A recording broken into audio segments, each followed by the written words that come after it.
This weekend, about 150 to 200 people had the shit kicked out of them, myself included, along with my colleague William Wilson, who wrote an amazing article about the fact. I wanted to show you today the video of the people attacking the individuals who were part of this manifestation. These people did nothing and were assaulted by the police with no instigation. Places like Journal de Montréal like to imply that there are in fact some problems around the manifestation, but I'm going to tell you something right now.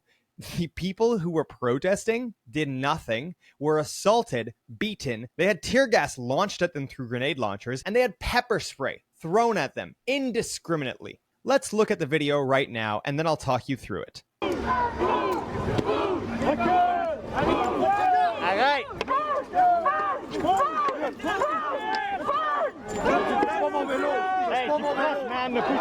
The police step 2 feet forward and start swinging. And after that, not only did they start beating on the protesters, they beat on me, they beat on a lot of different people, they also started launching grenade launchers with tear gas into a crowd of unsuspecting, non-associated people. And I got the moment that they launched it into the crowd, clearly on purpose, without thinking twice.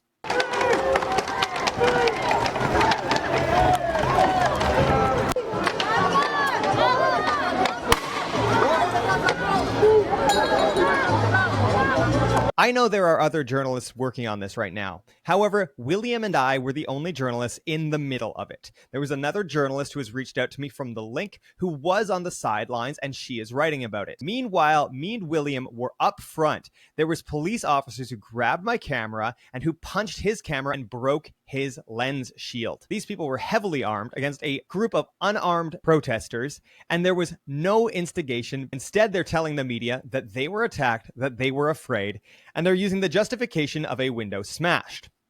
I will tell you, I've spoken to one of the people who was near the window being smashed. The window, it seems, was already smashed. When the police started assaulting the protesters, they pushed these bystanders into the glass. The glass then was shattered and fell down. It was already broken before the protesters even started marching. The SPVM lied when they said that it was because of this glass being broken that they started assaulting and brutally beating the protesters who were there. Now, let's say that wasn't even the case. Is there a justification to start punching and kicking and hitting people in the face, as well as tear gassing and pepper spraying innocent and defenseless people?